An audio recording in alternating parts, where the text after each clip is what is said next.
আপনারা জানেন আমাদের ভারতীয় জনতা পার্টির ৪৬তম প্রতিষ্ঠা দিবস উপলক্ষে সপ্তাহব্যাপী আমাদের কর্মসূচি সেখানে নেওয়া হয়েছে। তো বিভিন্ন জায়গায় আমাদের ৬০টা মণ্ডলেই সেখানে কর্মসূচি চলছে। ৬ তারিখ থেকে সেটা শুরু হয়েছে, আগামী ১২ তারিখ পর্যন্ত চলবে।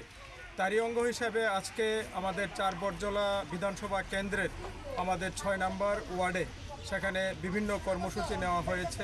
ছাপাই অভিযানের পরে আমাদের জনসংস্কার, আমাদের অঙ্গনারী সেন্টার, সেখানে অঙ্গনারী সেন্টারে আমাদের আমাদের কোচি ছোট যারা বাচ্চা আজকে অন্নপ্রাশন হয়েছে।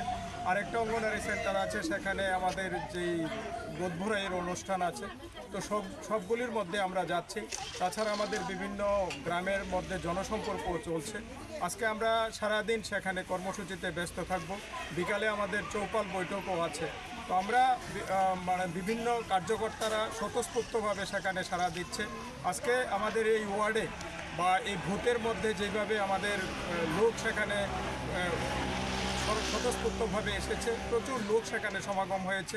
স্বচ্ছ ভারতে আমাদের পুকুর পরিষ্কার করার জন্য এবং আমাদের এই অঙ্গনারী সেন্টারে, স্কুলে সবাই বিপুল সারা সেখানে পরিলক্ষিত হচ্ছে।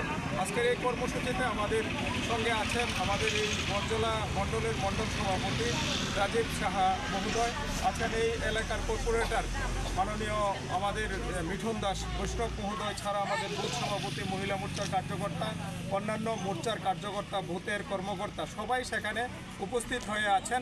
সারা দিন সেখানে বিভিন্ন যে কর্মসূচিগুলি দেওয়া হয়েছে সেগুলিকে বাস্তবায়িত করার জন্য। আপনারা জানেন গত 23-এর নির্বাচন একটা উচ্চক্রী